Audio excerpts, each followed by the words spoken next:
जय हिंद दोस्तों, store classes में आपका स्वागत है। आशा करते हैं आप लोग अच्छे होंगे और मन से पढ़ते होंगे।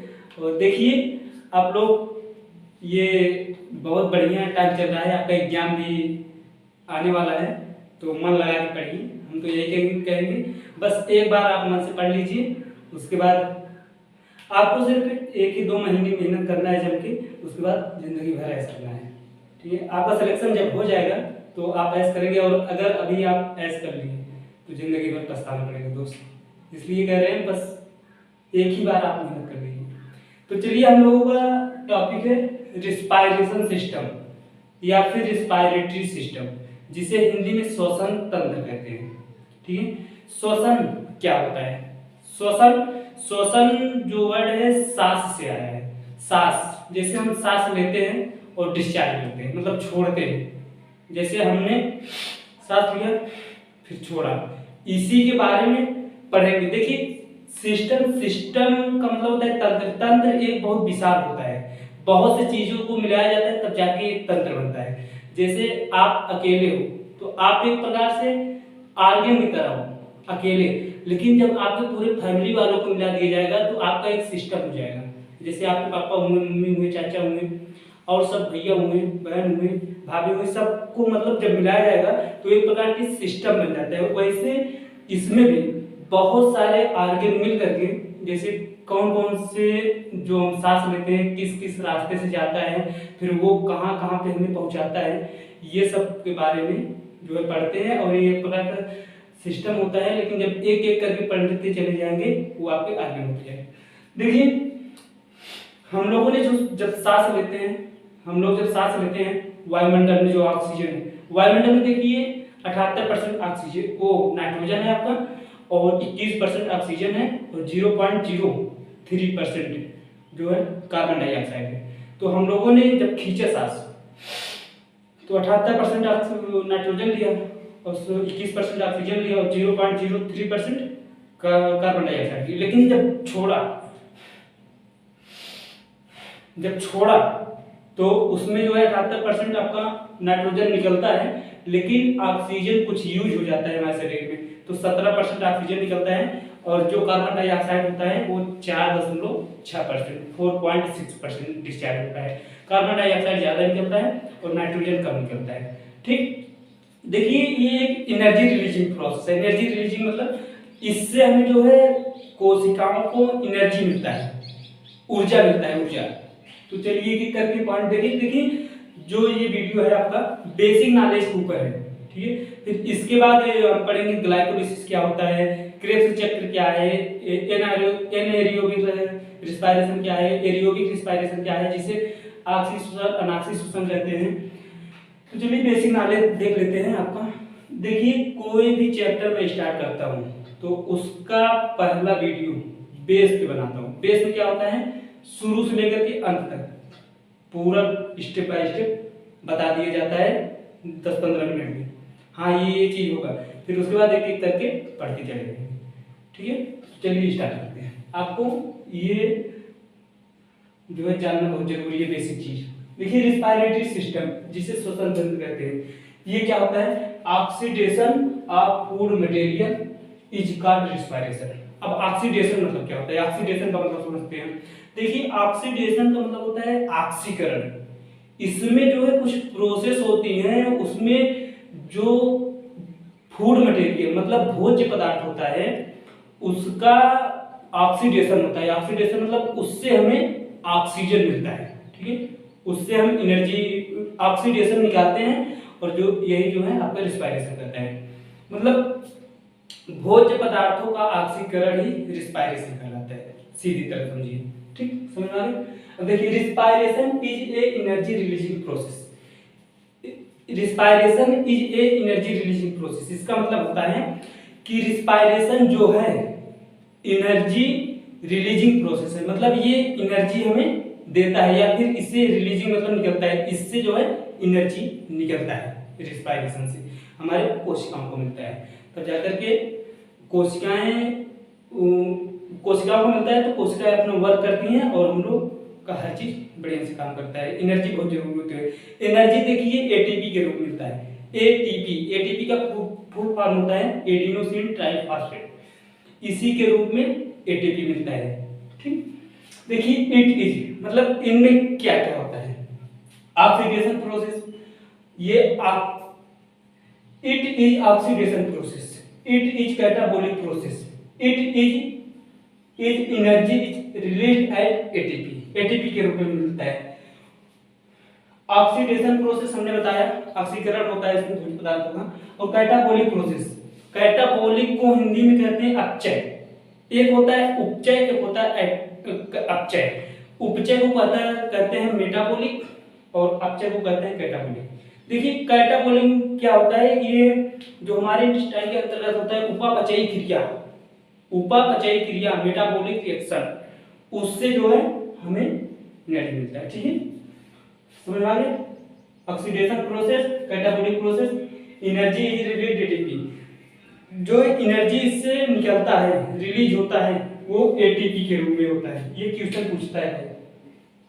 ठीक है, रिस्पायरेशन में जो एनर्जी हमें मिलता है वो किसके रूप में मिलता है, एटीपी के रूप में। ठीक, O2 ऑक्सीजन में are not be use, oxygen का यूज भी हो सकता है और यूज नहीं भी हो सकता है। किसका कहने का मतलब है, इसमें जो है ऑक्सीजन का यूज भी हो सकता है और यूज नहीं हो सकता है। लास्ट कंपाउंड, इसमें जो रिएक्शनें चलती हैं उसका जो लास्ट इंपॉर्टेंट जो लास्ट में आपका प्रोडक्ट बनता है जिसे उत्पाद कहते हैं, वो क्या क्या होता है, ऑर्गेनिक कंपाउंड। ऑर्गेनिक कंपाउंड क्या है, देखिए ऑर्गेनिक कंपाउंड होता है जिसमें कार्बन होते हैं, वो ऑर्गेनिक कंपाउंड होते हैं। ठीक है, ऑर्गेनिक कंपाउंड और CO2 कार्बन डाइऑक्साइड मिलता है, और या तो कार्बन डाइऑक्साइड और वाटर मिलेगा, पानी मिलेगा। ठीक, समझ में आ गया। अब चलिए देख लेते हैं रिस्पायरेशन इंक्लूड टू प्रोसेस। इसमें जो है दो प्रोसेस इंक्लूड होती हैं, दो क्रियाएं होती है रिस्पायरेशन। एक होता है फिजिकल रिस्पायरेशन और एक होता है केमिकल रिस्पायरेशन, वो बायोकेमिकल रिस्पायरेशन। फिजिकल को कहते हैं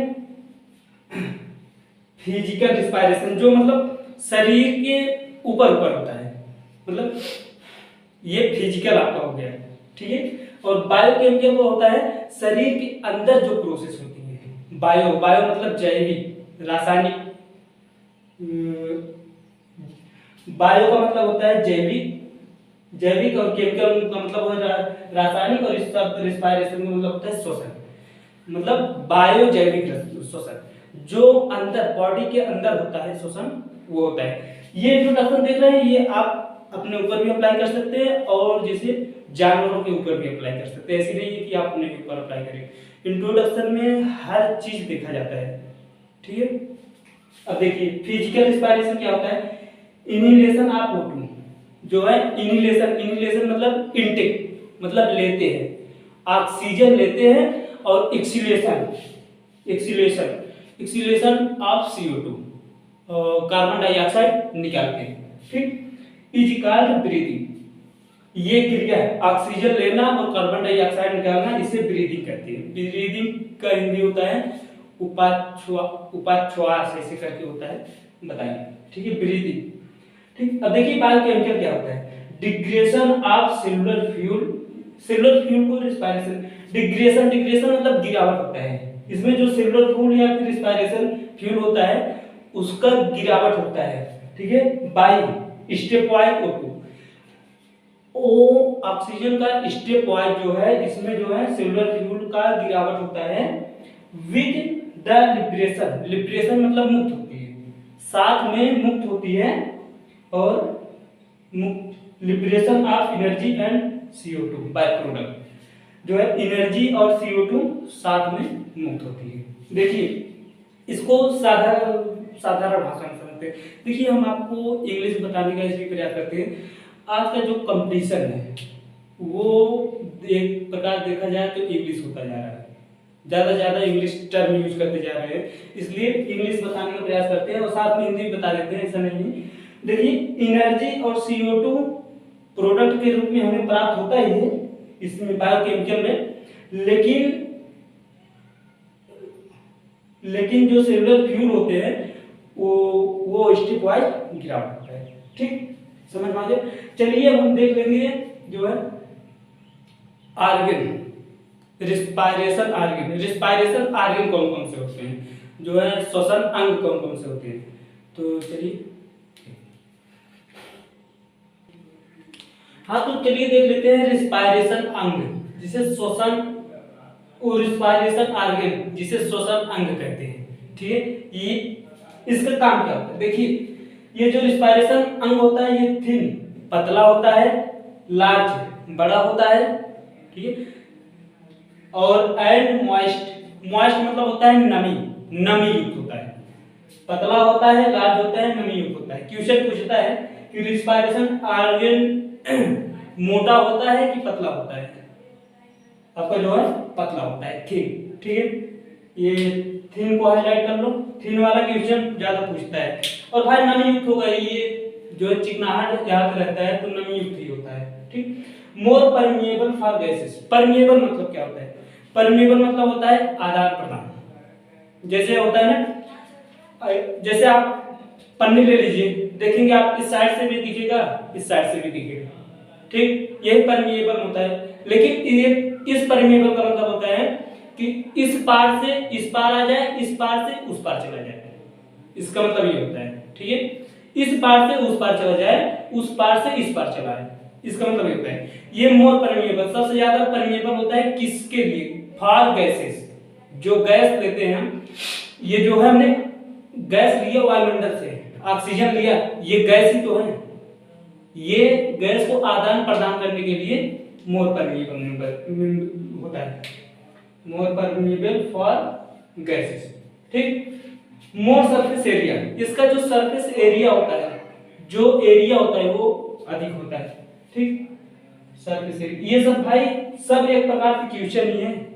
ठीक है, देखो मान लो ये पूछ लिया कि जैसे 4 ऑप्शन बना दिया, उसमें रिस्पायरेशन आर्गन की डाल दिया और क्वेश्चन में बोल दिया कि मोर सरफेस एरिया किसका होता है, तो सरफेस एरिया रिस्पायरेशन का होता है। ठीक, present of respiration pigment for gaseous transport, इसमें जो है रिस्पायरेशन पिगमेंट, पिगमेंट एक प्रकार का पदार्थ होता है, वो प्रेजेंट होता है, उपस्थित होता है गैसियस ट्रांसपोर्ट, गैस को आदान प्रदान करने के लिए। ट्रांसपोर्ट का मतलब होता है आदान प्रदान, देखो एक जगह से दूसरे जगह आना, फिर इसी जगह से उस दूसरे जगह जाना, ये ट्रांसपोर्ट होता है। ठीक, गैसीय ट्रांसपोर्ट के लिए ये पिगमेंट इसमें होता है। ठीक, मैकेनिज्म, इसका कार्य क्या है, देखिए कार्य के आधार पे हम इसे देखेंगे। हैबिटेट मतलब इनके अंदर क्या क्या हैबिट होते हैं उसके आधार पे इसको देखेंगे, और उसके बाद लेवल ऑफ ऑर्गेनाइजेशन, ऑर्गेनाइजेशन के आधार पर इसे बांटा गया है, उसको देखेंगे। 2 प्रकार देखेंगे कि इनके कार्य कैसे कैसे होते हैं, ये कौन से प्रकार होते हैं, इस पे देखेंगे, और इनके कार्य देखेंगे। ठीक, habitat and level of organisation. चलिए हो गया। अब देखिए देख लेते हैं कि रिस्पायरेशन अंग किस किस जानवर में कौन कौन से काम करते हैं। देखिए जो जनरल बॉडी सरफेस होता है, साधारण बॉडी सरफेस होता है, वो lower invertebrate, lower invertebrate, lower invertebrate जैसे लाइक जैसे अमीबा हो गया, स्पंजी हो गया, सिलिंड्रेट हो गया एंड फ्लेटवर्म हो गया। सब देखो ये जो स्पंजी अमीबा बता रहे हैं, ये प्रोटोजोआ के मेंबर होते हैं। जब हम आपको पढ़ाएंगे एनिमल किंगडम, एनिमल किंगडम में क्लासिफिकेशन ऑफ एनिमल को कितने भागों में बांटा गया, उसमें टोटल 8 भागों में एनिमल को बांटा गया। प्रोटोजोआ, प्रोटोजोआ सॉरी, मतलब जब पढ़ाएंगे तो आपको पूरा डिटेल में बता देंगे। अभी जैसे देख ये समझ में आ गया। और दूसरा वाला स्किन, स्किन से कौन कौन, ये सब जो है बॉडी सरफेस से सांस लेते हैं। ठीक है, ये जो हमने बताया अमीबा, स्पंजी और सिलिंड्रेट एंड फ्लेटवर्म। फ्लेटवर्म में एक प्रकार का जो है कीड़ा। ठीक, और देखिए स्किन, स्किन द्वारा कौन कौन सांस लेता है, अर्थवान, अर्थवान जो केचुआ होता है, केचुआ जो मिट्टी में पाया जाता है, पतला पतला होता है ना लंबा, केचुआ, वो उसी को अर्थवर्म कहते हैं। और फ्रॉग को मेढक कहते हैं। मेढक। मेढक, अब देखिए मेढक 3 प्रकार से टेढ़पोल अवस्था में अलग से सांस लेते हैं, अगर जमीन के ऊपर रहे अलग लेंगे, जमीन के अंदर चले जाएं अलग लेंगे। मेढक ही ऐसा है जो गिल्स का भी यूज करता है, लंग्स का भी यूज करता है और स्किन का भी यूज करता है। देखो टेढ़पोल, टेढ़पोल क्या है, आप मेढक को देखे होंगे जब वो बच्चा होता है छोटा सा, मछली की तरह लंबा होता है, ठीक है, उसको अगर आप लेंगे तो सोचेंगे ये मछली है, लेकिन वो जैसे जैसे बड़ा होता है मेढक बनता जाता है। तो टेढ़पोल अवस्था में वो गिल्स से सांस लेगा, गिल्स को क्लोम बोलते हैं हिंदी में, क्लोम, क्लोम द्वारा सांस लेता है। और भूमि, अगर पानी से बाहर आ जाए, भूमि पर रहे तो लंग्स द्वारा सांस लेगा। लंग्स मतलब फुफ्फुस, जिसे फेफड़ा, फेफड़ा के अंदर फुफ्फुस होते हैं, उसके द्वारा सांस लेता है।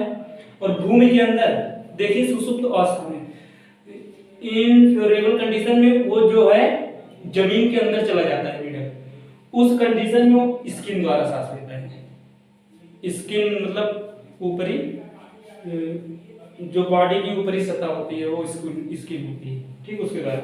अब देखिए ट्रेसियल ट्यूब्स, ट्रेसियल ट्यूब्स क्या है, क्या होता है, देखिए जो ट्रैकिया द्वारा सांस लिया जाता है, सिर्फ ट्यूब नली द्वारा सांस लिया जाता है, वो इंसेक्ट में सिर्फ होता है। इंसेक्ट का मतलब होता है कीड़े मकोड़ों में, कीड़े मकोड़े जो है ट्रेसियल ट्यूब्स द्वारा सांस लेते हैं। अब गिल्स, गिल्स द्वारा कौन कौन सांस लेता है, एक्वाटिक आर्थ्रोपोड, आर्थ्रोपोड जो है ये प्लांट, वो आर्थ्रोपोड जो है इसी एनिमल किंगडम में आपका आर्थ्रोपोडा, फिर इकाइनोडर्मिटा, ये सब करके पढ़ते हैं। आर्थ्रोपोड जो है आपका 8वां होता है, उसमें जो एक्वाटिक, एक्वाटिक मतलब होता है जली, जली आर्थ्रोपोड्स, ये सब जो है गिल्स द्वारा, गिल्स, गिल्स क्लोम, क्लोम यहाँ पे पाया जाता है, जैसे मछलियां हो गई वो सब सांसें लेती है उससे। और मोलस्कस, मोलस्कस ये जो है ये भी एक फैमिली, ठीक है, एनिमल किंगडम का फैमिली है, उसको उसके जितने मेंबर होते हैं गिल्स द्वारा सांस लेते हैं। और फिशेस, जितनी मछलियां होती हैं वो गिल्स द्वारा सांस लेती हैं। और लंग्स द्वारा कौन कौन सांस लेता है, लंग्स द्वारा रेप्टाइल्स एंड बर्ड, जितने रेंगने वाले होते हैं, जैसे मान लो क्रोकोडाइल हुआ, ठीक है, मगरमोटा हुआ, बिच्छी हुई, बिच्छी, छिपकली, छिपकली भी हुआ, तो ये सब जो रेंगने वाले जंतु होते हैं वो लंग्स द्वारा सांस लेते हैं। और बर्ड, जितने पक्षी होते हैं, पक्षी, वो लंग्स द्वारा सांस लेते हैं। और मैमेलिया, मैमेलिया मतलब होता है स्तनधारी, जितने स्तनधारी होते हैं, स्तनधारी के अंतर्गत हम ही लोग आते हैं। स्तनधारी का मतलब होता है जो बच्चों को दूध पिलाते हैं, जो बच्चों को दूध पिलाते हैं वो स्तनधारी होते हैं, ठीक है। तो हाँ, हम लोग भी फेफड़े के द्वारा, फुफ्फुस के द्वारा सांस लेते हैं। तो ये समझ में आ गया। तो चलिए अब हम देख लेते हैं ब्रीदिंग, ब्रीदिंग क्या होता है, ठीक है, इसी में हम आपको बता। तो चलिए देखते हैं ब्रीदिंग क्या है। ब्रीदिंग को हिंदी में कहते हैं श्वासोच्छ्वास, श्वासोच्छ्वास, ठीक है।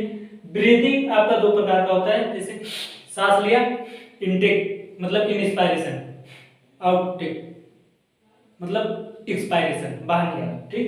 देखिए पहला होता है इंस्पायरेशन और दूसरा होता है एक्सपायरेशन, ठीक। इंस्पायरेशन को हिंदी में कहते हैं निःश्वासन, निःश्वासन, और एक्सपायरेशन को हिंदी में कहते हैं निःश्वासन या फिर उच्छ्वसन, ठीक है, उच्छ्वसन, निः, ये निःश्वासन, उसी में जो है हम निः कर देंगे, निःश्वासन, ठीक। अब देखिए इंस्पायरेशन का मतलब होता है अंदर लेना, जिससे वायुमंडल में जो मतलब गैस है, नाइट्रोजन है, ऑक्सीजन है, कार्बन डाइऑक्साइड है, ठीक है। नाइट्रोजन कितना परसेंट है, 78%, ऑक्सीजन 21%, और जो है कार्बन डाइऑक्साइड 0.03%। ये हमने वायु से खींचा, लेकिन जब अंदर से छोड़ेंगे ऑक्सीजन, कुछ ऑक्सीजन यूज हो जाएंगे, ठीक है, कुछ ऑक्सीजन यूज हो जाएंगे, लेकिन अंदर जो कार्बन डाइऑक्साइड बन रहा है वो ज्यादा मात्रा में निकलेगा, ऑक्सीजन कम हो जाएगा और जो है कार्बन डाइऑक्साइड ज्यादा हो जाएगा, तो छोड़ दे। लेकिन नाइट्रोजन का कोई यूज नहीं होता हमारी बॉडी में, हमारे बॉडी में नाइट्रोजन का कोई यूज नहीं होता। तो जो है जब अंदर लेते हैं तो उसमें जो है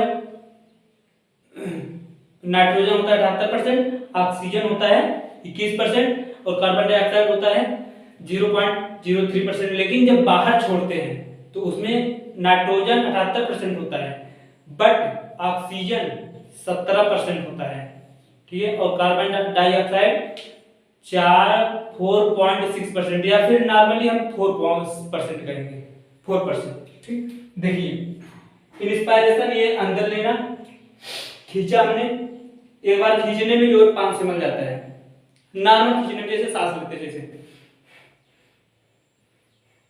जैसे नॉर्मल अगर हिचिया के खींच देंगे खूब कस के खींच देंगे, जो लंग्स का कैपेसिटी है एकदम इतना है कि इतना पूरा फूल जाएगा, तो उसका पूरा कैपेसिटी होता है 6000 ml, मतलब 6 लीटर आपका लंग कैपेसिटी होता है, पूरा फूल जाता है। ठीक, देखिए अंदर लेना, इंस्पायरेशन आपका ब्रीदिंग दो प्रकार से होता है, इंस्पायरेशन एक्सपायरेशन। इंस्पायरेशन को हिंदी में कहते हैं निश्वसन, एक्सपायरेशन को कहते हैं निश्वसन या उच्छ्वसन। इंस्पायरेशन का मतलब होता है अंदर लेना, जिसमें वायुमंडल से गैस लिया जाता है, ऑक्सीजन वो नाइट्रोजन 78% होता है 78% और ऑक्सीजन 21% 21% होता है और कार्बन डाइऑक्साइड CO2 0.03% होता है। ठीक, लेकिन जब एक्सपायरेशन करेंगे, जब बाहर निकालेंगे तो उसे बाहर छोड़ना कहते हैं, बाहर निकालना या फिर बाहर छोड़ना। इसमें जो है नाइट्रोजन 78% रहेगा 78% ही, ऑक्सीजन जो है 17% आ जाएगा और कार्बन डाइऑक्साइड 4.6% या फिर जनरली या जो है 4% बोलेंगे। अगर ऑप्शन में रहे कि हम जो है बाहर छोड़ते समय कितना कार्बन डाइऑक्साइड छोड़ते हैं और 4.6% दिए रहे तो 4% दिए रहे, 3% दिए रहे, 6% दिए रहे, फिर 8% दिए रहे तो हम 4% को टिक कर देंगे। ठीक, अब चलिए ये समझ लिए ब्रीदिंग। अब देखिए टाइटल वॉल्यूम क्या होता है। टाइटल वॉल्यूम का मतलब होता है एक बार में जितना सांस ले सकते हैं। जैसे हमने एक बार नॉर्मल, ये जो है नॉर्मल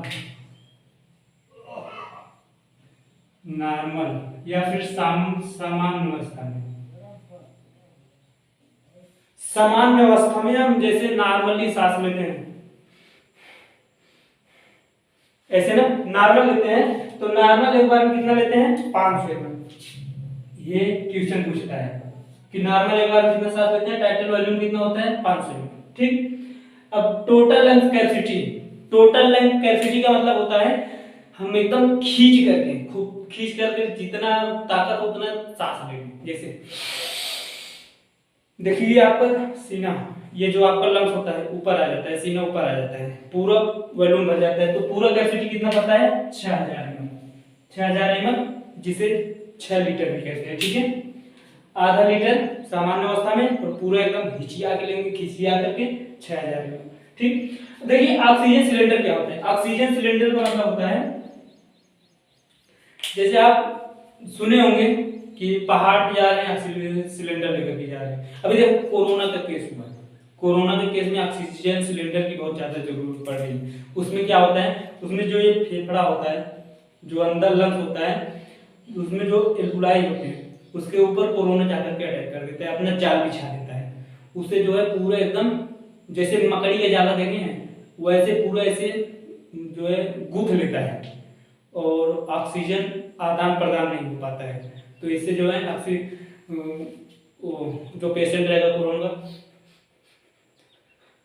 निपट जाएगा ऐसे करके। ठीक है, ठीक, उसमें देखिए माउंटेन मतलब होता है पर्वत पर जाने पर ऑक्सीजन के सिलेंडर में कौन कौन सी गैस भरी जाती है, ऑक्सीजन और हाइड्रोजन भरी जाती है। ओशियन समुद्र में जाने पर ऑक्सीजन और हाइड्रोजन भरी जाती है, लेकिन बहुत ज्यादा गहरे समुद्र में जाने पर, करीब 300 फीट से अधिक गहराई में जाने पर जो है डीप ओशियन में ऑक्सीजन और हीलियम गैस भरी जाती है।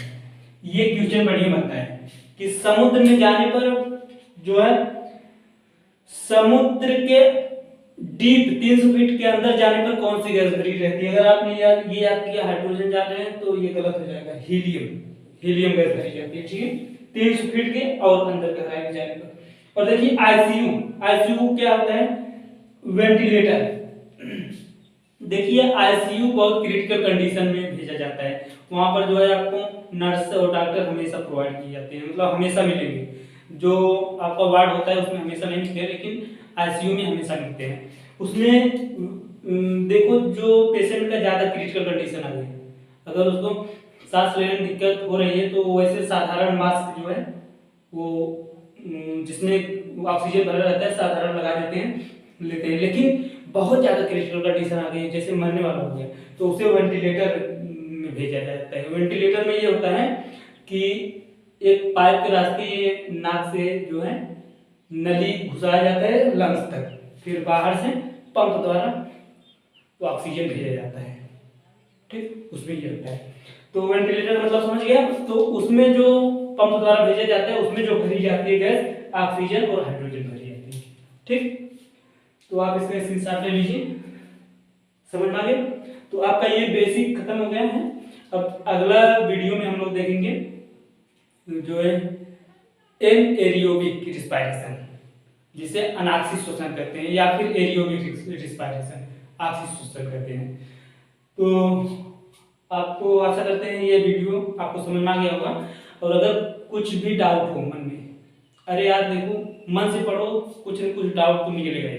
कुछ अगर डाउट आपको लग रहा है, हाँ सर ये चीज़ हमें नहीं समझ में आया, जो है ये आप क्वेश्चन नहीं समझ में आया, तो आप जो है कमेंट बॉक्स आपका है, ठीक है, आप अपना उंगली उठाइए और टाइपिंग कीजिए, हाँ ये चीज़ नहीं समझ में आ रहा है, हम जो है आप क्वेश्चन कीजिए, हम उसका आंसर देंगे।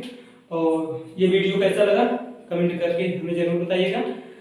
तो चलिए मिलते हैं नेक्स्ट वीडियो में। जय हिंद, धन्यवाद दोस्तों।